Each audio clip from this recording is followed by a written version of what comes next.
और तौहीद है जो इंसान अपनी मां के पेट से लेकर आता है। जब जन्म लेता है तो इंसान फितरत इस्लाम पर पैदा होता है, तौहीद उसके साथ होती है। अगर कोई उसको गुमराह न करे,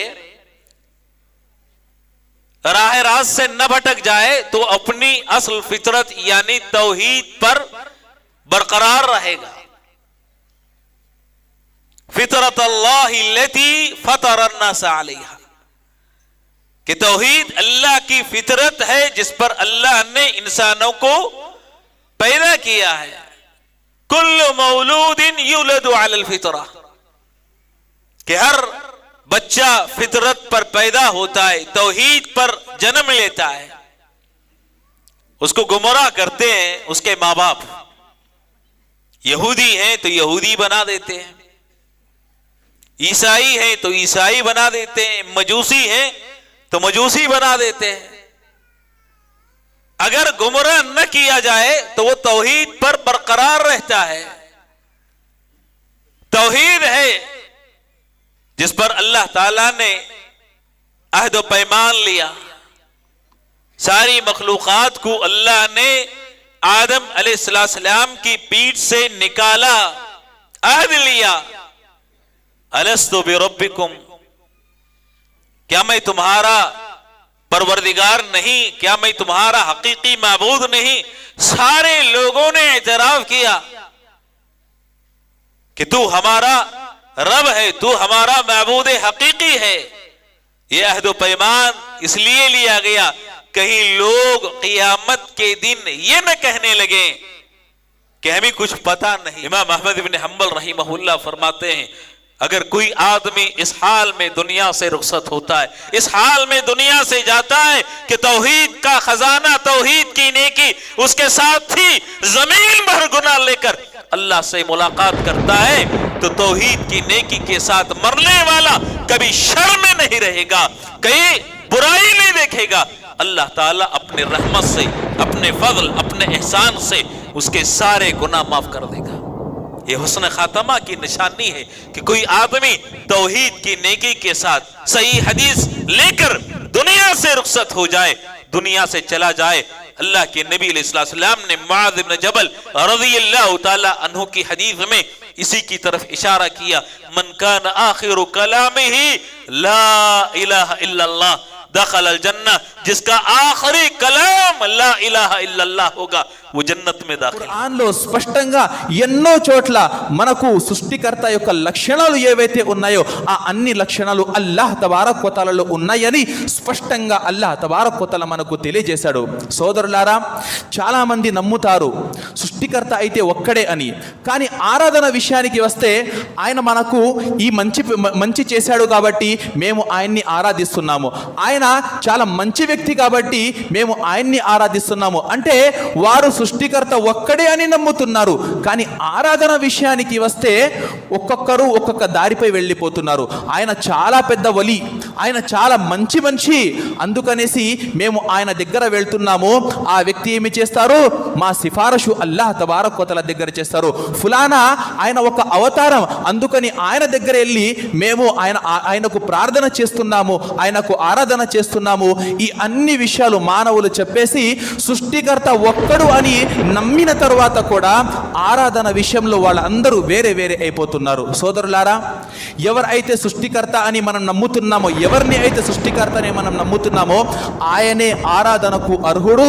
ఆయన్ని మాత్రమే మనం ఆరాధించాలి, ఆయన్ని మాత్రమే మనం ప్రార్థించాలి. ఉదాహరణకు సోదరులారా, మనం మన తండ్రి కాకుండా ఇంకో వ్యక్తిని మన తండ్రి స్థానంలో ఊహించుకోగలుగుతామా? మన తల్లి కాకుండా ఇంకో స్త్రీని మన తల్లి స్థానంలో మనం ఊహించుకోగలుగుతామా? ఒక స్త్రీ తన భర్త కాకుండా ఇంకో వ్యక్తిని భర్త స్థానంలో ఊహించుకోగలుగుతుందా? ఆ వ్యక్తి భర్త కాకుండా ఇంకో వ్యక్తి ఆ స్త్రీకి ఎంత సహాయం చేసినా, తండ్రి కాకుండా ఇంకో వ్యక్తి ఆ కొడుకుకి ఎంత సహాయం చేసినా ఆ వ్యక్తి ఎప్పటికీ కూడా తండ్రి స్థానం తీసుకోలేడు. ఆ వ్యక్తి ఎప్పటికీ కూడా ఆ స్త్రీ కోసం భర్త స్థానం తీసుకోలేదు. ఎందుకంటే భర్త భర్తే తండ్రియే అవుతాడు. అలాగే సృష్టికర్తే అవుతాడు. సృష్టికర్త స్థానం ఇంకో ఎవ్వరు తీసుకోలేరు. ఈరోజు మనం ఏమి చేస్తున్నాము? చిన్న చిన్న విషయాలను చూసి మనం వాళ్ళకి సృష్టికర్త స్థానం ఇచ్చేస్తున్నాము. వాళ్ళ ఆరాధన మొదలు పెట్టేస్తున్నాము. వీరే ఆరాధనకు అర్హులు అని అనుకుంటున్నాము. ఇలా మానవులు చాలా మంది ఇలాంటి పరుల్లో పడేసి, అంటే సృష్టికర్తను మర్చిపోయి, లేదా సృష్టికర్త ఎవరో తెలిసినప్పటికీ కూడా ఆయన మనకు సహాయం చేశారు, ఆయన చాలా గొప్ప వ్యక్తి, దాని ద్వారా మనకు ఎన్నో ఫలితాలు దక్కాయి అనే ఈ అన్ని విషయాలు పెట్టుకొని, ఈ అన్ని మాటలు పెట్టుకొని, ఈ అన్ని కారణాలుగా వారు ఏమి చేస్తున్నారు? సృష్టికర్తను వదిలేసి ఇంకా ఎవరినో ఆరాధిస్తున్నారు, ఇంకా ఎవరినో ఆరాధనకు అర్హులు అని అనుకుంటున్నారు. अल्लाह ने हमें पैदा ही किया है उसकी इबादत के लिए. अल्लाह ने सूरह ज़ारियात आयत नंबर 56 में फरमाया, वमा खलक़तुल जिन्न वल इंसा इल्ला लियअबुदून, मैंने जिन्नात और इंसान को इसीलिए पैदा किया ताकि वो तौहीद के साथ मेरी इबादत व बंदगी करें. सिर्फ इबादत नहीं, सिर्फ इबादत तो यहूद व नसारा हुनूद व मुशरिकीन भी करते हैं, गुमराह लोग भी करते हैं. इब्न अब्बास मुफस्सिर कुरान वो फरमाते हैं, जहां जहां कुरान में इबादत का लफ्ज आता है, इबादत का मतलब है तौहीद के साथ इबादत. वमा खलक़तुल जिन्न वल इंसा इल्ला लियअबुदून इल्ला लियुवाहिदून. इब्न अब्बास फरमाते हैं, लियअबुदून का मतलब है इल्ला लियुवाहिदून, तौहीद के साथ अल्लाह की इबादत व बंदगी करो. तौहीद के बगैर इबादत तो सब करते हैं. हमारी और उनकी इबादतों में फर्क ये होना चाहिए कि हमें तौहीद के साथ अल्लाह की इबादत करना है. क्योंकि मुसलमान इस्लाम नाम है, अल इस्तिस्लामु लिल्लाहि बित्तौहीद, अल्लाह रब्बुल आलमीन के सामने तौहीद के जरिए से सरेंडर करना. सरेंडर करो. इख्तिलाफ होता कब है? जब लोग अपनी राय, अपनी समझ, अपनी फहम, अपना अपनी अक्ल और अपनी समझी हुई बातों को असल मानते हैं, तब इख्तिलाफ होता है. नबी करीम सल्लल्लाहु अलैहि वसल्लम के बाद भी इस वाक़े को बयान करके बात को आगे बढ़ाते हैं. आप सल्लल्लाहु अलैहि वसल्लम का इंतकाल हुआ. उम्मुल मोमिनीन हजरत आयशा सिद्दीक़ा रदियल्लाहु ताला अन्हा के हुजरे में अल्लाह के नबी सल्लल्लाहु अलैहि वसल्लम पड़े हुए हैं. मस्जिद नबवी में सहाबा किराम मौजूद हैं. इख्तिलाफ हुआ. किसी ने कहा कि नबी सल्लल्लाहु अलैहि वसल्लम की वफात नहीं हुई है. किसी ने कहा कि जो कहे कि अल्लाह के नबी सल्लल्लाहु अलैहि वसल्लम वफात पा गए हैं, मैं उसकी गर्दन मार दूंगा. किसी ने कुछ कहा अल्लाह के नबी सल्लल्लाहु अलैहि वसल्लम बिल्कुल उसी तरह से जिस तरह से हजरत मूसा 40 दिनों के लिए अपने रब के पास गए थे, नबी भी गए हैं, वापस आएंगे. जो लोग ये कह रहे हैं कि नबी इंतकाल कर गए, अल्लाह के नबी सल्लल्लाहु अलैहि वसल्लम उनकी गर्दन मार देंगे. ये बातें सहाबा किराम के दरमियान होने लगी. हजरत अबू बकर सिद्दीक रदियल्लाहु ताला अन्हु तशरीफ लाते हैं, हुजरे आयशा में दाखिल होते हैं. चेहरे से नबी सल्लल्लाहु अलैहि वसल्लम के चेहरे से चादर को हटाते हैं, पेशानी मुबारक का बोसा देते हैं और कहते हैं तिब्त हय्यन व मय्यतन या रसूल अल्लाह. ऐ अल्लाह के नबी सल्लल्लाहु अलैहि वसल्लम, आपकी जिंदगी अच्छी थी, आपके मरने के बाद की जिंदगी भी अल्लाह रब्बुल आलमीन बेहतर करेगा. वो मौत जो अल्लाह ने आपकी तकदीर में लिखी थी वो आपको आ चुकी है. अल्लाह रब्बुल आलमीन आपके ऊपर 2 मौतों को जमा नहीं करेगा. उसके बाद आप मस्जिद से बाहर, आप हुजरे से बाहर निकले, मस्जिद में आए, सहाबा किराम को इशारा किया, कहा बैठो बैठो. कोई बैठने के लिए तैयार नहीं हुआ. हर आदमी अपनी सोच के अंदर, अपने फिक्र के अंदर मुब्तला था. सीधे हजरत अबू बकर सिद्दीक मिंबर पे चढ़ते हैं. इन्नल हम्दुलिल्लाह नहमदुहु व नस्तईनुहु व नस्तगफिरुहु खुतबा मसनूना पढ़ते हैं और उसके बाद आयत करीमा की तिलावत करते हैं. वमा मुहम्मदुन इल्ला रसूल कद खलत मिन क़ब्लिहि रुसुल अफ़इन माता औ क़ुतिला इंक़लबतुम अला अक़ाबिकुम व मन यनक़लिब अला अक़िबैहि फ़लन यज़ुर्रल्लाह शैआ. लोगो मन कान यअबुदु मुहम्मदन फ़इन्न मुहम्मदन क़द मात व मन कान यअबुदुल्लाह फ़इन्नल्लाह हय्युन ला यमूत. सहाबा किराम जैसे इस आयत को सुनते हैं, इस हजरत अबू बकर के इस जुमले को सुनते हैं, जो जहां थे वहीं बैठ गए.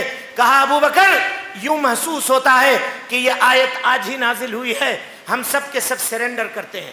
यही है मेरे भाइयों, इसी का नाम दीन इस्लाम है कि अगर नबी की बात आ जाए, सहाबा की बात आ जाए, सलफ़े सालेहीन की बात आ जाए, किताबुल्लाह की बात आ जाए, मुहम्मदुर रसूलुल्लाह की बात आ जाए, तो हम अपने अना को, अपने मफादात को, अपनी चाहत को, अपने जज्बात को, अपने ईगो को, अपने फहम को उसके सामने कुर्बान कर दे और समिअना व अताना कहे।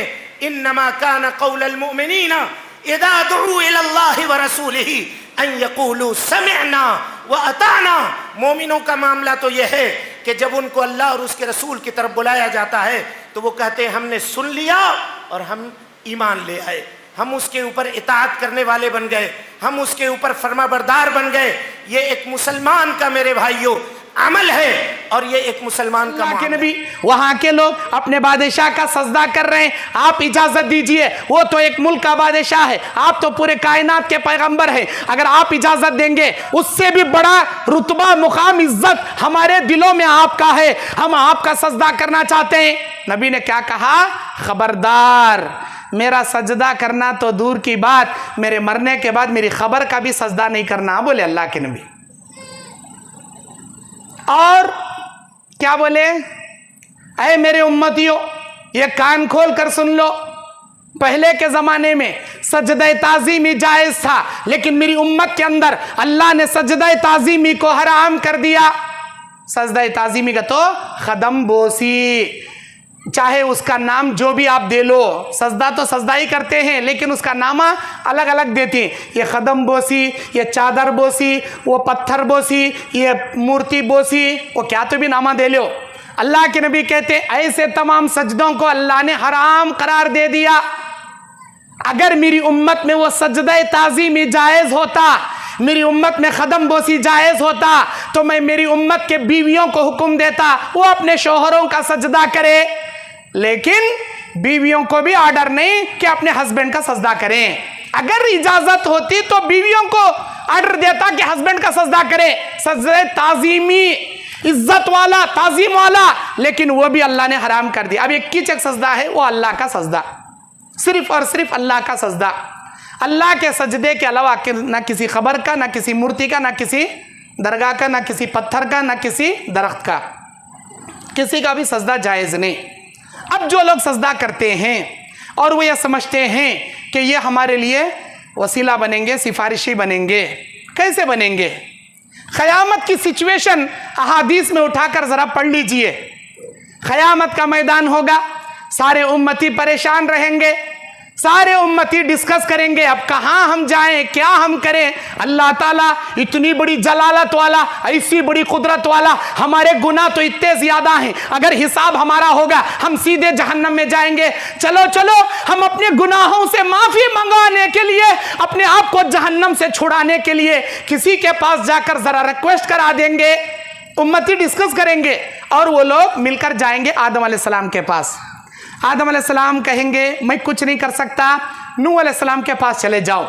नूह अलैहिस्सलाम कहेंगे मैं भी कुछ नहीं कर सकता, इब्राहिम अलैहिस्सलाम के पास जाओ। ये हदीसें बहुत डिटेल में हैं, मैं शॉर्टकट बोल रहा हूँ आपके सामने, बहुत डिटेल में है ये हदीसें। वो अंबिया अलैहिस्सलाम कहेंगे, इब्राहिम अलैहिस्सलाम कहेंगे आज अल्लाह इतने गुस्से में है, आज से पहले कभी इतने गुस्से में नहीं था, मैं भी अल्लाह के सामने जाने से डरता हूँ। ऐ दुनिया के उम्मतियों, मैं भी तुम्हारे कुछ काम नहीं आ सकता, तुम लोग मूसा अलैहिस्सलाम के पास चले जाओ। मूसा कौन? कलीमुल्लाह, मूसा कलीमुल्लाह, ईसा रूहुल्लाह, वो जो बोलती ना, नारे लगाती हैं मूसा कलीमुल्लाह, ईसा रूहुल्लाह, वही कलीमुल्लाह जो दुनिया में कोहे तूर पर अल्लाह से बातें करने वाले लोग आएंगे। मूसा अलैहिस्सलाम से कहेंगे ऐ मूसा, कोहे तूर पर अल्लाह से तो गुफ्तगू करते थे, अब आइए क़यामत में अल्लाह से गुफ्तगू करके हमारे गुनाह माफ़ कराइए, हमको जहन्नम से बचा लीजिए। ये किन के बारे में बोल रहे हैं अल्लाह के नबी? दुनिया के उन बरगजीदा हस्तियों के बारे में बोल रहे हैं जिनके मद्दे मुकाबिल में पूरी दुनिया के औलिया मिलकर एक नबी का मुकाबला नहीं कर सकते, पूरे दुनिया के पीरा मिलकर एक नबी का दर्जा नहीं ले सकते। उन हस्तियों के बारे में बता रहे हैं हमारे नबी। सही है, बुखारी, मुस्लिम, सुनन अरबा, सुनन अबी दाऊद, सुनन जामे तिर्मिज़ी, सुनन नसाई, सुनन इब्न माजा, किसी भी हदीस के चैप्टर में उठाकर देख लो, कयामत में सिफारिश के चैप्टर में ये सारी हदीसें आपको मिल जाएंगी। उन बड़े बड़े हस्तियों के बारे में अल्लाह बोल रहा, जब उम्मत इन बड़े बड़े पैगंबरों के सामने जाएगी اپنی بات پیش کرے گی. یہ انبیاء کہیں گے ہم تمہارے کچھ کام نہیں آ سکتے, تم فلاں نبی کے پاس چلے جاؤ. موسیٰ علیہ السلام کہیں گے میں بھی تمہارے کچھ کام نہیں آ سکتا, تم فلاں کے پاس چلے جاؤ. کس کے پاس؟ عیسیٰ علیہ السلام کے پاس. عیسیٰ علیہ السلام کہیں گے میں بھی تمہارے کچھ کام نہیں آ سکتا, تم آخری نبی کے پاس چلے جاؤ. ہمارے نبی صلی اللہ علیہ وسلم کے پاس جب لوگ آئیں گے, ہمارے نبی سر سجدے میں رکھ کر اللہ سے اجازت مانگیں گے. اللہ سب سے پہلے ہمارے نبی کو بولنے کی اجازت دے گا. وہ بھی کیسے؟ ہم لوگ آیت الکرسی پڑھتے ہیں, اللہ لا الہ الا هو الحی القیوم لا تأخذہ سنۃ ولا نوم من ذا الذی یشفع عنده الا باذنہ. کیا ہے جملہ؟ من ذا الذی یشفع عنده الا باذنہ. کون ہے اللہ کی مرضی کے بنا اللہ کے سامنے سفارش کرنے کی مجال رکھتا ہو؟ کیا ہے اس کا ترجمہ؟ من ذا الذی, کون ہے جو اللہ کی مرضی کے بنا اللہ کے سامنے سفارش کرنے کی مجال رکھے؟ یشفع عنده الا باذنہ, اللہ کی اجازت کے بنا. اب اللہ اجازت دے گا ہمارے نبی کو. کیا ہے نبی آپ سفارش کیجئے ان لوگوں کے لیے, اب آپ سفارش کیجئے ان لوگوں کے لیے, اب آپ سفارش کیجئے ان کے لیے. ہمارے نبی اپنی مرضی سے جس کے لیے چاہے نہیں کر پائیں گے, بلکہ اللہ کہیں گا یہ توحید پرست ہیں, یہ تمہارے سفارش کے لائق ہیں, آپ ان کے لیے سفارش کیجئے, میں ان کے حق میں آپ کی سفارش قبول کروں گا. اب اللہ کے نبی صرف انہی کے حق میں کریں گے جن کے بارے میں اللہ کہے گا. سبحان اللہ. اگر ساری زندگی آدمی توحید پر قائم رہا, اسے کچھ بھی ہو گیا, بیمار ہو گیا, اثرات ہو گئے, اس میں آدمی ڈلملا جاتا ہے, اثرات ہو گئے, بیمار ہو گیا, غریب ہو گیا, زندگی تنگ کرنے لگی, باوجود صبر کرتا رہا اور توحید کو نہیں چھوڑا, مرے گا. جب سوال ہوگا تیرا رب کون ہے, بے ساختہ زبان سے نکلے گا ربی. ربی یہ تو بولو, ربی ربی اللہ, ربی اللہ, میرا رب اللہ ہے جس نے ساری زندگی توحید پر رہا, کبھی اس کے اندر کمپرومائز نہیں کیا. اسے جواب نکلے گا. یہ کوئی معمولی نہیں ہے کہ اوپر کھڑے ہو جائے بیٹا پڑھ توحید یہ پڑھ لے, یہ چلے گا نہیں, یا پھر لکھ کر بھیج دے, چلے گا نہیں. ساری زندگی کی توحید ہے جو قبر میں کام آئے گی. سبحان اللہ, اس میں مداہنت نہیں. کہ ہماری اور آپ کی یہ جو جماعت و جمعیت ہے, اس جماعت کا طر امتیاز تھا کہ یہ توحید کی دعوت کے علم بردار تھے. آج معاف کریں یہ بات میں بڑی ذمہ داری سے آپ کے سامنے کہہ رہا ہوں, دوسری جماعتوں کی نقالی, دوسری تنظیموں کی نقالی, دوسروں کی دیکھا دیکھی, ہم بہت سارے کام کرنا چاہتے ہیں, سیاسی معاملات میں جانا چاہتے ہیں, ہم خدمت خلق میں جانا چاہتے ہیں, ہم دنیا میں تعلیم, قوم کے لیے تعلیم کے لیے کام کرنا چاہتے ہیں. یاد رکھو غلط نہیں ہے, یہ سب کرنے کے کام ہی ہیں اور حالات کا تقاضا ہے کہ ان سب میں اپنی اپنی ذمہ داری نبھاؤ. لیکن اس سے زیادہ بڑی ذمہ داری یہ ہے کہ قوم کو تعلیم یافتہ بنانے سے زیادہ اللہ کا موحد بندہ بنانا بڑی ذمہ داری ہے. قوم کی سیاست کو, قوم کی تعلیم کو, قوم کے دیگر معاملات کو یا انسانیت کے لیے خدمت خلق کے کام کرنے سے زیادہ اہم ذمہ داری یہ ہے کہ ان کو اللہ کی جہنم سے بچا کر جنت کی طرف لانے کی فکر کی جائے. آج یہ افسوس کی بات ہے کہ ہم اور آپ اہل علم سے رابطہ نہیں, اپنے اپنے طور پہ ہر کوئی آزاد, جس کے دماغ میں جو سمایا وہ اپنا کام ٹھان لیا, نکل پڑا. بھائیو طنز نہیں کر رہا ہوں, اعتراض نہیں کر رہا ہوں, آپ کو برا بھلا کہہ کر کچھ اچھا نہیں لگ رہا ہے, لیکن یہ بات یاد دلانا چاہتا ہوں کہ ہم نے جب اپنے آپ کو کہا نجات پانے والے ہم ہی ہیں, تو اس توحید کی سے غافل دنیا کو توحید کا سبق پڑھانے کی ذمہ داری کس کی تھی؟ اگر ہماری تھی اور ہماری ہے تو پھر بتاؤ ہم اس توحید کی دعوت کے لیے آج کیا کر رہے ہیں؟ بھائیو یہ بات یاد رکھو, آپ یہ بات کہتے ہیں کہ سچی توحید, خالص توحید, بے آمیز توحید, ایک دم اللہ تعالیٰ کے لیے خالص ہر قسم کی آمیزش سے, ملاوٹ سے پاک توحید ہمارے پاس ہے. تو یہ توحید ہر انسان تک پہنچنا چاہیے کہ نہیں پہنچنا چاہیے؟ اس کی ذمہ داری کون لے گا؟ اس ذمہ داری کو کون نبھائے گا؟ بھائیو میں تفصیل میں گئے بغیر اصل میں ایک پیغام آپ کو یاد دلانا چاہ رہا تھا, وہ یہی کہ جس زور سے یہ دعویٰ ہم کرتے ہیں کہ ہم ہی برحق ہیں, اس سے زیادہ زور اس حق کو دنیا تک پہنچانے کے لیے ہمیں لگانا پڑے گا, ہمیں کوشش کرنی پڑے گی, ہمیں آپس میں جڑنا پڑے گا. قیامت کے دن آنے والا آئے گا गुनाहों के अंबार होंगे, जहां तक निगाह दौड़ेगी उसके गुनाहों के रजिस्टर फैले हुए होंगे, उसको मीज़ान में रखा जाएगा। ये बंदा कहेगा मालिक आज तो मैं मारा गया, जवाब मिलेगा तेरी एक नेकी हमारे पास है, तेरे साथ कोई जुल्म और ज़्यादती नहीं होगी। वो एक नेकी, एक कागज जिस पे ला इलाहा इल्लल्लाह लिखा हुआ होगा, जिस पे इसके अकीदा तौहीद का ऐलान लिखा हुआ होगा, उसको एक पल्ले में रखा जाएगा। सारे गुनाह हल्के हो जाएंगे, ये ईमान का नारा भारी हो जाएगा। ये गुनाहगार मुवाहिद अल्लाह की रहमत से सारे गुनाहों को माफ करवा के अल्लाह की जन्नत में दाखिल होगा। ये हदीस तो मौजूद है कि अकीदा तौहीद की वजह से, अकीदा तौहीद की वजह से जिंदगी भर के गुनाह माफ करवा के एक मुवाहिद अल्लाह की जन्नत में जाएगा। लेकिन ऐसी कोई रिवायत हमने ना सुनी, ना अपने उलमा और मशाइख से सुनी, ना कहीं पे पढ़ी कि सारी नेकियों के अंबार अल्लाह के यहाँ कबूल हो जाए और उस गुनाहों के अंदर शिर्क का गुनाह भी मौजूद हो, या अली मदद के नारे भी मौजूद हो, या रसूल अल्लाह मदद की सदाएं भी मौजूद हो, अस्सलातु वस्सलामु अलैका या नूरम मिन नूरिल्लाह की आवाज़ें भी मौजूद हो।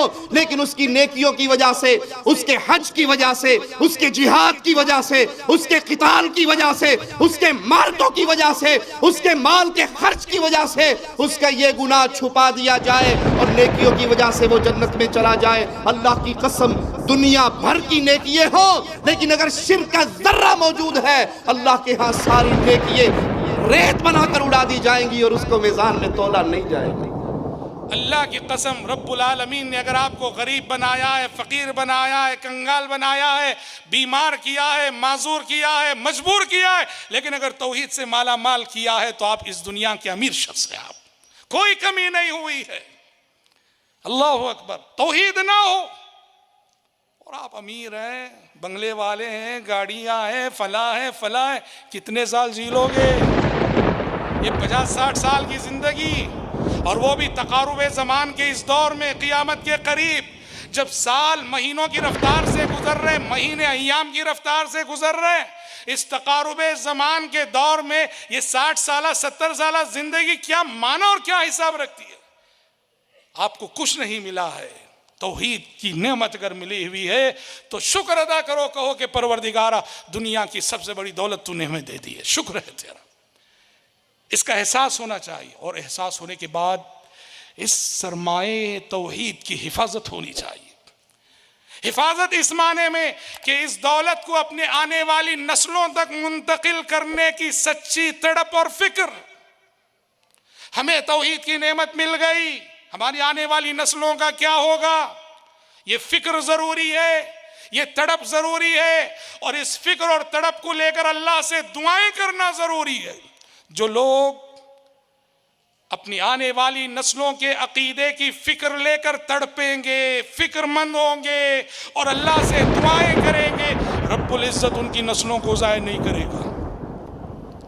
इब्राहीम खलीलुल्लाह अलैहिस्सलाम, अल्लाहु अकबर, उनके बारे में अल्लाह रब्बुल इज्जत ने कुरान मजीद के अंदर ये बात कही कि जिस कलिमाए तौहीद के पासबान और निगहबान वो खुद बने, उसका सबक उन्होंने अपने बच्चों को नहीं, अपनी नस्लों को पढ़ाया। अल्लाह कहता है वजअलहा कलिमतन बाक़ियतन फ़ी आक़िबिह, इब्राहीम ने अपनी आने वाली नस्लों में इस कलिमे को, ला इलाहा इल्लल्लाह के पैगाम को बाकी रखा। उन्हें तड़प थी, उन्हें फिक्र थी कि कहीं मेरे बाद मेरी औलाद इस दीन तौहीद के रास्ते से हट ना जाए, बहुत फिक्र थी। कि अल्लाह तबारक व तआला ने तमाम अंबिया किराम को जो भेजा है, उनकी बेसत का जो मकसद है, वो मकसद यही तौहीद है। इमाम बुखारी रहमहुल्लाह इस हदीस को किताबुल जिहाद व सियर बुखारी शरीफ में लाए, रावी हज़रत मुआज़ इब्न जबल है। वो फरमाते हैं कि मैं एक दफा नबी करीम सल्लल्लाहु अलैहि वसल्लम के पीछे गधे के ऊपर बैठा हुआ था, गधा चल रहा है। अचानक नबी करीम सल्लल्लाहु अलैहि वसल्लम ने मुझसे पूछा कि मुआज़, तुम्हें मालूम है कि अल्लाह तबारक व तआला का हक तुम्हारे ऊपर क्या है, और फिर बंदों का हक अल्लाह के ऊपर क्या है? ये दोनों हुकूक जानते हो? उन्होंने डायरेक्ट कह दिया अल्लाह व रसूल वाला, अल्लाह और उसके रसूल ज्यादा जानते हैं, मुझे मालूम है। अल्लाह के रसूल ने फरमाया, सुनो, अल्लाह का हक بندوں کے اوپر یہ ہے، یہ سب سے بڑا حق ہے کہ اَن کی صرف اسی کی عبادت کریں، ولا یشرکوا بہ شیئا، دیکھو یہاں شیئا پھر بھی ہے، نکرات آتا نبی، کچھ بھی اس کے ساتھ شرک نہ کریں. یہ اللہ کا حق ہے. اب ظاہر ہے کہ یہ حق آپ کو ادا کرنا ہے. اگر آپ نے حق نہیں ادا کیا تو گویا کہ آپ نے اللہ کا حق مار لیا، اور کتنا بڑا گناہ ہے. ایک عام آدمی کا حق مار لینا کتنا بڑا پاپ ہے. اللہ تبارک و تعالیٰ کا اگر حق مار لے تو آپ کے ساتھ کیا سلوک کیا جانے والا ہے. اور اگر آپ نے یہ حق ادا کر دیا تو آپ کے ساتھ اللہ اپنا حق کیسے ادا کرنے والا بتا دیا گیا. فَإِنَّ حَقَّ العباد، اللہ بندوں کا حق اللہ کے اوپر یہ ہے، اللہ يعذب من لا یشرک بہ شیئا، اللہ تبارک و تعالی اس شخص کو عذاب نہ دے، جہنم میں نہ ڈالے جو اس کے ساتھ شرک کر کے نہ گیا ہو. کتنی بڑی خوشخبری ہے کہ جو شرک کر کے نہیں گیا ہے اللہ تبارک و تعالی اسے جنت میں ڈالنے والا ہے. یہ اللہ کا وعدہ ہے کہ جب تک تم توحید پر رہو گے ہم تمہارے دین کو غالب کریں گے. وعد اللہ الذین آمنوا منکم وعملوا الصالحات لیستخلفنہم فی الارض کما استخلف الذین من قبلہم وليمکنن لهم دینہم الذی ارتضی لهم وليبدلنہم من بعد خوفہم امنا یعبدوننی لا یشرکون بی شیئا. سورہ نور کی آیت ہے. اللہ نے کہا وعدہ ہے ایمان والوں سے میرا کہ ہم ضرور تمہارے دین کو غالب کریں گے، ہم تمہیں امن اور چین عطا فرمائیں گے، ہم تمہیں زمین میں اقتدار عطا فرمائیں گے. شرط کیا ہے؟ یعبدوننی، تم میری عبادت کرو، میری عبادت میں شرک مت کرو، شریک مت کرو کسی کو. اتنا مضبوط عقیدہ ہو کہ آپ کا 5 سال کا بچہ بھی غیر اللہ کے سامنے ہاتھ نہ پھیلائے، اتنا مضبوط عقیدہ ہو. عبداللہ بن عباس رضی اللہ تعالیٰ عنہ اللہ کے رسول صلی اللہ علیہ وسلم کے کزن ہیں، آپ کے چچا کے بیٹے ہیں. 10 یا 12 سال کی ان کی عمر ہے. سواری کے اوپر اللہ کے رسول کے پیچھے سوار ہے. اللہ کے رسول صلی اللہ علیہ وسلم کہتے ہیں 12 سال کے بچے سے یا 10 سال کے بچے سے، کہتے ہیں یا غلام انی اعلمک کلمات، اے بچے میں تمہیں کچھ باتیں سکھا رہا ہوں، اس کو غور سے سنو. اذا سألت فاسأل اللہ، اے بچے جب بھی سوال کرنا اللہ سے سوال کرنا. وَإِذَا اسْتَعَنْتَ فَاسْتَعِنْ بِاللَّهِ، اور جب بھی مدد طلب کرنا اللہ سے مدد طلب کرنا. افسوس ہے میرے بھائیو آج ان لوگوں پر جو اس امت کے رہنما بننے کا دعویٰ کرتے ہیں، ممبروں پر اور محرابوں پر اور اسٹیجوں پر بیٹھ کر وہ امت کے سامنے شرک کو مزین کر کے پیش کرتے ہیں. امت شرک کر رہی ہے اور امت کو شرک میں پھنسائے رکھنے کے لیے وہ منطقی دلیل دیتے ہیں. کہتے ہیں روٹی مانگتے ہو کہ نہیں بیوی سے؟ بیوی اللہ کی غیر اللہ، بیوی سے روٹی مانگ سکتے ہو، بیوی سے روٹی مانگنا شرک نہیں ہے، تو پھر ولیوں کی قبروں پہ جا کے مدد مانگنا کیسے شرک ہو جائے؟ یہ دلیل ہے صاحب. کہتے چھت پہ جانا ہے تو بغیر سیڑھی کے آپ چھت پہ نہیں جا سکتے، فرسٹ فلور پہ نہیں جا سکتے آپ، فرسٹ فلور پہ جانے کے لیے سیڑھی کی ضرورت ہے. اللہ تعالیٰ تو سب سے بلند ہے، سب سے اونچا ہے، سب سے بڑا ہے، اللہ تک آپ ڈائریکٹ پہنچ جائیں گے. یہ دلیلیں ہیں صاحب. جس دین کی بنیاد توحید پر ہے، جو دین ہمیں یہ تعلیم دیتا ہے یا ایھا الناس انتم الفقراء الی اللہ، اے لوگو تم سب کے سب فقیر ہو. شیخ عبد القادر جیلانی بھی اللہ کے در کے فقیر ہیں، خواجہ معین الدین چشتی اجمیری بھی اللہ کے در کے فقیر ہیں، علی مرتضیٰ بھی اللہ کے در کے فقیر ہیں. جتنے لوگوں کو تم نے مشکل کشا، غوث اعظم، دستگیر، غریب نواز، یہ خطابات تم نے دے دی، وہ سب اللہ کے در کے محتاج ہیں. شیخ عبد القادر جیلانی بھی جب اپنی ماں کے پیٹ میں تھے وہاں ان کو آکسیجن پہنچانے والا اللہ تھا، ماں کے پیٹ میں ان کو زندگی بخشنے والا اللہ تھا. جتنے اولیاء کرام ہیں، جتنے بزرگان دین ہیں، آج وہ دنیا میں جب تک رہے اللہ کے آگے ہاتھ پھیلاتے رہے، اللہ سے مانگتے رہے، اللہ کے در کے فقیر رہے. اور آج وہ دنیا سے چلے گئے تو تمہارے مشکل کشا بن گئے، تمہارے غوث اعظم بن گئے، تمہارے دستگیر بن گئے. میرے بھائیو اللہ کے نبی 10 سال کے بچے کو سکھا رہے جب بھی مدد مانگنا اللہ سے مانگنا. اور آگے کیا فرماتے؟ احفظ اللہ یحفظک، اے میرے بچے اللہ کے قانون کی حفاظت کرتے رہنا، اللہ تیری حفاظت کرتا رہے. اللہ کے رسول صلی اللہ علیہ وسلم واپس مدینہ پہنچ گئے، پھر کچھ ہی ایام گزرے تھے اللہ کے رسول صلی اللہ علیہ وسلم بیمار پڑ گئے. تو معلوم کیا ہوا میرے دوستو؟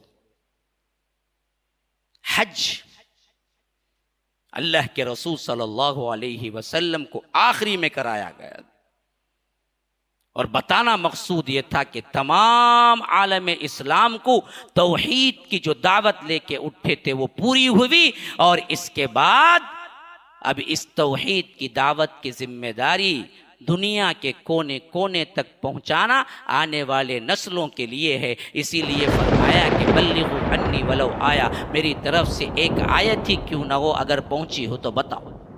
اس میں سب سے پہلے توحید ہے جو اللہ کے رسول صلی اللہ علیہ وسلم نے اپنی زندگی میں تن من دھن لگا کے پورا کیا، اور پورے حج میں توحید ہی کا نعرہ ہے۔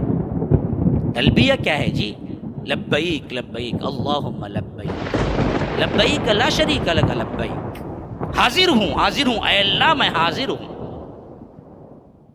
ہوں لا شریک لک لبیک، تیرا کوئی شریک نہیں، میں حاضر ہوں۔ ان الحمد، بے شک حمد، والنعمت، اور نعمتیں اور تیرا نعت، تیری حمد، لک والملک، بادشاہی سب تیرے لیے ہے، لا شریک لک، تیرے علاوہ کوئی شریک نہیں ہے۔ بتاؤ اس جملے میں اس کے علاوہ، توحید کے علاوہ کیا ہے؟ یہی تو تلبیہ ہے۔ اب ان کو افسوس کیا جائے یا رویا جائے یا ماتم کیا جائے یا کیا کیا جائے، جو لوگ لبیک لبیک کے نعرے میں حج کر کے آئیں، پھر حج کر کے آتے ہی پھر کیا ہیں، درگاہوں کی طرف جائیں اور قبروں پہ جھکیں اور یا قادر یا جیلانی یا غوث یا فلاں پکاریں، اور وہاں جا کے بھی کعبۃ اللہ میں، وہاں جا کے بھی مدینے میں، وہاں جا کے بھی حرم میں، وہاں جا کے بھی دوسرے قبروں پہ جا کے پکاریں، تو اللہ ہی ان کے توحید کا محافظ ہے۔ پھر تم نے کیا سیکھا حج سے؟ کہاں گئی وہ توحید؟ توحیدی کے لیے تو تمام تر چیزیں کیا ہے یہاں پر رکھی گئی ہیں۔ کتنے حاجی ہیں حج کرنے کے باوجود دوراؤں کے طواف کر رہے ہیں، کتنے حاجی ہیں حج کرنے کے باوجود یا قدر کے نعرے لگا رہے ہیں، کتنے حاجی ہیں حج کرنے کے باوجود بغداد کا سفر بھی کر کے جاتے ہیں۔ ان کا حج کیا ہوا بھائی؟ قبول ہوا ہے؟ اللہ کی قسم قبول نہیں ہوا، اور کسی نے قبول ہونے کا عقیدہ رکھا تو اس کا عقیدہ بھی خراب ہے۔ جو شرک کو شرک نہ سمجھے اس کی توحید میں بھی خلل ہے۔ تو معلوم کیا ہوا میرے دوستو؟ حج سے پہلے اپنے عقیدے کو درست کر لو۔ ایک اللہ ہے، اس کے علاوہ کوئی شریک نہیں ہے، پکارنا کسی کے لیے جائز نہیں ہے، صرف اور صرف اللہ کو پکارو۔ یہی تو تعلیم دی گئی پورے حج میں، اللہ کی تمجید، اللہ کی توحید، یہی بیان کرو، اس کے علاوہ کوئی نہیں ہے۔